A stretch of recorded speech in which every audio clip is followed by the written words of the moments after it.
수험생 여러분 안녕하십니까? 자, 우리 증권투자 상담사 천재로 인사드리게 된 강사 김일령입니다. 자, 여러분들 이제 오늘부터 이렇게 해서 핵심 천재로 여러분들이 아마도 제가 생각할 때는 이제 혼자서 내용을 공부하셨든지 아니면 그 전에 썸머리나 이제 총정리 강좌를 듣고 이제 이거를 들으실 텐데 우선 걱정되는 게 기본 개념에 대한 공부를 하나도 없이 이 강좌를 들으시기에는 조금 무리가 있다라는 걸 미리 좀 말씀을 드립니다. 그래서 본인이 혼자 공부하셔도 상관없어요. 어쨌든 여러분들이 좀 기본 교재를 공부를 하신 다음에 이 강좌를 들으셔야지 효과가 있지. 이것만 듣고 내가 시험을 합격하겠다라는 건 좀 무리가 있다라는 거를 미리 좀 말씀을 드립니다. 천재면은요, 여러분들 시험 문제가 이제 100문제니까 딱 10배수입니다. 그래서 가능하면 각 파트마다 10배수의 문제를 출제해서 모든 부분의 문제들을 커버하려고 애를 쓰긴 했습니다만 그러다 보니까 기본적인 내용을 설명하기엔 좀 힘듭니다. 그래서 여러분들이 썸머리 책자를 보시고 이걸 하시든지 총정리 교재를 보고 이걸 하시든지 간에 어쨌든지 간에 좀 기본 개념을 공부하시고 이걸 했을 때 효과가 배가 된다라는 말씀을 좀 드리면서 이 강좌를 시작하도록 하겠습니다.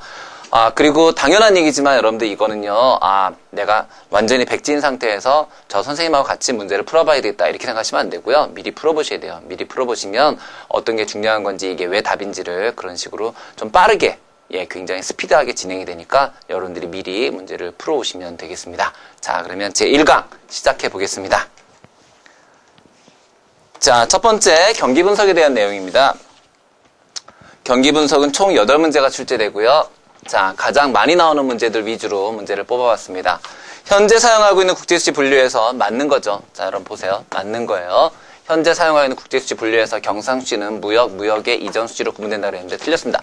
경상수지와 자본수지로 나누어지고요. 다 아니고요. 상품, 서비스, 소득, 이전. 자, 여러분들 저와 같이 개념 강좌 들으신 분들은 기억하실 거예요. 우리 이거 어떻게 외웠죠? 상서소이. 그렇습니다. 상서소이입니다. 자, GDP 디플레이터는 물가 수준을 측정한 지수로 사용되고 있습니다. 이게 답입니다. GDP 디플레이터는 어떻게 계산하죠? GDP 디플레이터는 그렇죠. 실질 GDP분의 명목 GDP 곱하기 100으로 산출이 됩니다. 자, 통화 유통 속도는 사전적으로 어떻게 사전적으로 됩니까? 사후적으로고요. 소비자 물가 지수는 임금이 차지하는 비중이 매우 높다. 이것도 많이 나오는 겁니다. 많이 나온 것들만 구성을 해본 겁니다. 여러분들 틀린 답들도 꼭 잘 기억을 해두셔야 되겠습니다. 그 다음에요. 자, 이번 경기 수축의 심화 국면인데요. 수축의 심화 국면은 지금 침체란 뜻이에요. 자, 경기가 침체될 때 나타나는 현상이 아닌 것 그랬습니다. 나타나는 현상이 아닌 것, 그죠? 우선 고용 줄어들 거고요. 그 다음에 이자율과 물가가 상승하기 시작할 거고요. 그죠? 그 다음에 공장 가동률이 저하될 거고요. 실업률은 상승하죠. 이게 답인데요. 물론 요거 약간 조심하셔야 됩니다. 이자율과 물가의 상승은 경기 수축 때 하락할 수도 있고 상승할 수도 있어요. 그래서 여러분 1번하고 4번이 답이 되는데 이제 그럼에도 불구하고 맨 마지막에 여러분들이 실업률 하락을 골라야 되는 이유는 실업률 하락은 어떠한 경우에도 경기 침체기에는 일어날 수가 없기 때문에 그렇고요. 이자율과 물가는 이때 상승할 수도 있고 하락할 수도 있기 때문에 양쪽 측면을 다 갖고 있기 때문에 이건 맞을 수도 있고 틀릴 수도 있거든요. 그래서 1번이 확실한 답일 때는 4번이 답이 될 수가 없겠죠. 그죠? 여러분 나중에 실제로 저런 문제가 출제되더라도 그렇게 문제를 풀어주셔야 돼요. 자, 3번 볼게요. 경기 통계 시계열에서 변동이윤에 속하지 않는 것 그랬는데요. 아주 기본적인 형태고요. 실제로 이런 식으로 출제가 됩니다. 아주 기본적이지만 그래서 여러분들 계절, 순환, 추세, 규칙인데 이것도 제가 이제 기본 강의할 때 이걸 순서대로 알아둬라 이렇게 말씀드렸어요. 계절이 불규칙할 때 추세는 순환한다 이렇게요. 계절이 불규칙하니 추세는 순환한다. 그럼 여기서 나타나 있는 것은 규칙이라는 건 없죠. 뭐가 붙어야 돼요? 불규칙이 붙어야 되겠죠. 정답은 4번이 되겠고요. 규칙 변동이 아니라 불규칙 변동이 되어야 합니다. 자, 다음 문제요.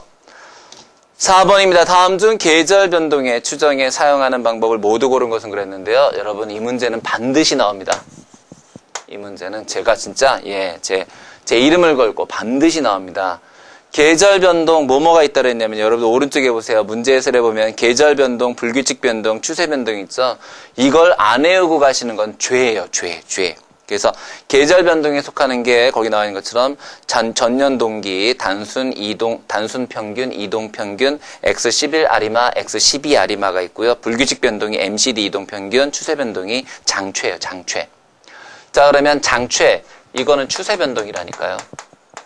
그 다음에 전년 동기, 그 다음에 단순 평균, 이동 평균, X11, X12 아리마. 이게 계절 변동이죠. 그래서 정답은 D급과 리을이 되는데 여러분들이 장기 이동 평균과 최소 자승이 추세 변동에서 사용되어진다라는 것도 꼭 기억하셔야 됩니다. 그래서 시험제 가장 많이 나오는 게 계절 변동과 추세 변동을 그거를 두 개를 혼동해서 많이 내거든요. 여러분들이 절대 속지 마셔야 되겠어요. 자, 그 다음에 이제 5번 보겠습니다. 경기 정책과 관련한 시차에 대한 건데요. 시차라는 게 뭐냐면 시차에는 내부 시차가 있고 외부 시차가 있거든요. 내부 시차라는 건 그 정책이 결정되는 데까지 걸리는 시간이고요. 외부 시차라는 것은 그 정책이 실제로 민간 경제에 영향을 미칠 때까지 걸리는 시간이에요. 자, 자동 안정 정책의 경우 내부 시차는 0이라 그랬는데요. 자동 안정 정책이라는 게 뭐냐면 여러분 보세요. 만약에 경기가 좋아가지고요. 경기가 좋아서 소득이 막 늘었어요. 그러면 소득이 높아졌으니까 정부 입장에서는 통화량을 줄여가지고 경기를 안정시키려면 세금을 많이 걷어야 되잖아요. 그런데 소득이 좋아졌구나. 자, 그럼 소득이 좋아졌으니 소득이 높아졌으니까 세금을 걷어보자라고 해서 국회에다 그거를 제안하게 되면은 벌써 그 기간 동안의 시간은 자꾸 올라가고 경기는 다시 꺾어질 수 있잖아요. 그래서 뭘 만들어내면 누진세 제도라는 걸 만들어놨어요. 그래서 정부가 손을 대지 않더라도요. 소득의 일정 부분을 넘어가 버리면은 예를 들어서 뭐 4,800만 원 넘어가 버리고 뭐 이런 식으로 넘어가 버리면 세금이 자동적으로 높게 부과가 됩니다. 그렇기 때문에 이럴 경우에는요. 실제로 경기가 좋아졌을 때 그게 민간 경제에서 그거에 대해 통화량을 회수할 때까지 걸리는 시간이 0이죠. 그죠? 그래서 자동 안정 정책의 경우에 내부 시차는 0이다. 요 말을 꼭 기억해 두세요. 정책이 실시된 시점부터 경제에 효과를 미칠 때까지의 시간을 외부 시간이라고 한다. 예, 맞아요. 통화정책의 경우에, 자, 통화정책은 누가 만드는 거냐면요. 요거 한국은행이 만드는 거예요. 자, 한국은행이 내부적으로, 자, 통화정책에 대해서 결정할 때까지 걸리는 시간 길까요? 뭐가 길어요? 그냥 그 공무원들 몇 명이 모여서 결정하면 되는데, 따라 내부 시차는 짧고요. 오히려 외부 시차가 길죠. 많이 나오는 겁니다. 아시겠죠? 예. 자, 그 다음에 6번이요. 경제 시계열의 구성 요소를 말하는 것이다. 이것은 무엇인가? 아, 좋습니다. 이런 문제도 많이 나옵니다. 우선 비교적 장기라고 그랬으니까 우리가 예하고는 단기거든요. 예하고 예가 장기예요. 그럼 일단 3번, 4번 아웃입니다.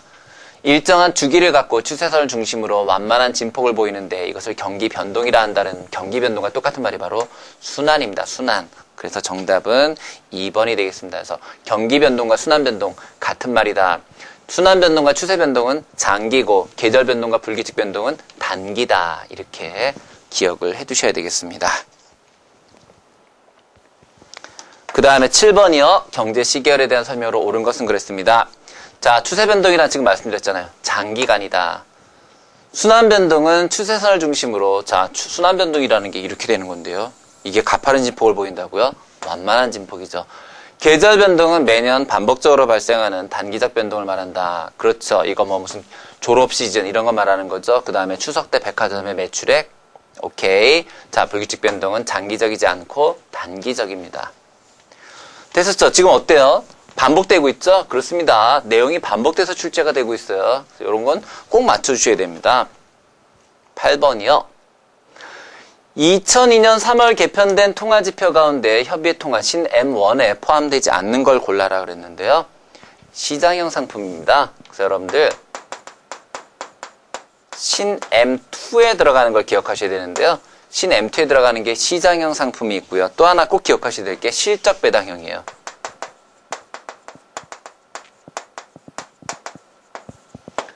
그래서 시장형과 실적배당형은 M1이 아니라 M2다라는 거를 꼭 기억해 주세요. 맨날 나오는 거예요. 맨날 나오는 거예요. 그래서 그 다음에 나머지 여러분들 요거 수시 입출식 저축성 예금하고 MMDA가 M1이라는 거. 그래서 M1에선 두 가지. MMDA하고 수시 입출식 저축성 예금. 요거 외워놓으시고요. 그 다음에 신 M2에서는 시장과 실적배당. 요렇게요. 꼭 기억하시기 바랍니다. 요것도 아주 빈번하게 출제가 되는 그런 문제 유형이 되겠습니다. 자, 9번이요. 거시경제 계량 모형 시뮬레이션 분석의 주요 목적 중 틀린 것은 그랬는데요. 우와, 이것도요. 시뮬레이션 분석의 주요 목적이 나와 있는데요. 세 가지가 있기 때문에 시험제 출제하기가 쉬워요. 이게 중요하다라는 게 아니라 이게 딱 세 가지밖에 없거든요. 그래 나머지 하나 아무거나 집어넣으면 되거든요. 여기서 맞는 건 뭐냐면은요. 모형의 적합도, 내생변수의 예측값, 그 다음에 정책 효과 분석이 맞고요. 구성 개별 방식 5차항의 1차 자기 상관관계 검정은 이거는 아무 상관이 없는 내용입니다. 그래서 그 해설에 보면은 세 가지 제목 나와 있죠. 요거 세 가지는요 꼭 외우세요. 모내정, 모형, 내생변수, 정책 효과 분석 꼭 기억하시기 바래요. 이게 이제 조금 머리를 써서 내면은 그렇게 모내정으로 외울까봐 정책에 대한 걸 따로 냈거든요. 그래서 효과 분석까지도 꼭 기억해 두셔야 됩니다. 아시겠죠? 모내정이지만 정책 효과 기억하시고요. 내생변수를 외생변수로 내기도 쉽고요. 그런 것만 조심하시면 됩니다. 자, 그 다음엔 10번 볼게요. 자, 거시경제 계량 모형 중에서 틀린 걸 골라라 그랬습니다. 자, 우선 거시계량 모형은 다수의 방정식을 연립방정식으로, 연립방정식 기억하셔야 되고요. 계량 모형 그럼 무조건 연립방정식입니다. 그 다음에 표추검시 외우셔야 됩니다. 표추검시 맞습니다. 모형에 표기된 거에 따라서 단일방정식, 연립방정식 그런 게 틀리게 나올 리는 없겠죠. 자, 모형의 이론적 근거가 빈약하여 오차에 대한 통계학적 관리가 어렵다 그랬는데 근거가 뚜렷하기 때문에 통계학적 관리가 쉽습니다. 그렇죠? 그래서 요것만 조심하시면 되겠고요. 자, 그 다음에 자, 거시경제 계량 모형이 하나 더 나오는데요. 제약성에 해당하지 않는 것 그랬거든요. 모형은 요인 모두를 변수할 수 없으므로 자, 요거 줄치세요. 오차는 필연적으로 발생한다. 그 다음에 모형에 표기되지 않은 변수의 중요성이 커질 때, 그러니까 여기다가 변수를 모두 넣을 수가 없는데 하필 여기에 포함되지 않은 변수의 중요성이 커질 경우에는 커다란 오차가 발생할 수 있다. 표기되지 않은 변수의 위험성이 있고요. 그 다음에 세 번째는 정책 변경에 따라서 자, 모수 추정치가 변화될 때는 예측이 크게 빗나갈 수 있다. 그 다음에 네 번째, 별다른 실명 변수의 변수 없이 예측하고자 하는 변수의 과거치와 교란항만을 가지고 예측 모형을 만들기 때문에 깊은 변수의 움직임을 나타낼 수 없다 그랬는데 이게 틀린 답이 되겠죠. 그래서 요거 세 가지가 여러분들 제약성에 해당된다는 거 기억해 두시기 바랍니다. 자, 그 다음에 12번 볼게요. 선행지수를 이용한 예측을 많이 나오는 문제입니다. 자, 선행지수를 이용한 예측을 매월 실시한다. 요거 기억해 두시고요. 그 다음에 NC, P, T 자, 요런 것들이 어디에서 사용되냐는 거예요. 요건 전부 하이만즈 법칙입니다. 하이만즈 법칙. 그래서 요 표현이 어디에서 쓰인다라는 거를 꼭 잘 기억하셔야 됩니다. 선행지수를 이용한 예측을 매월 실시해서 NC, P, T 등으로 이용하는 거 이 하이만즈의 법칙이 되겠습니다. 자, 그 다음에 자, 13번이요. 통화정책의 파급 경로 중에서 은행 대출 규모의 조절이 보시면 여기서 이게 힌트입니다. 대출이요. 기업의 생산활동 및 투자 계획에 영향을 줌으로써 궁극적으로 실물 경제에 영향을 주는 걸 뭐라 그러냐 그랬는데요. 이건 바로 신용. 대출이 바로 신용이죠. 그래서 신용 경로가 됩니다. 금리 경로라는 건 이자율에 따라서 되는 걸 말하고요. 자산 경로라는 건 자산의 상승, 하락, 그 다음에 환율 경로는 환율의 상승과 하락에 따른 걸 말합니다. 대출이기 때문에 여러분들 바로 신용 경로로 가셔야 됩니다. 그렇죠? 자, 요것도 제가 기본 강의할 때 자세하게 설명을 드렸던 내용이죠. 그래서 여기선 대출만 가지고 여러분들이 바로 신용으로 찍어주셔야 되는 문제가 되겠습니다.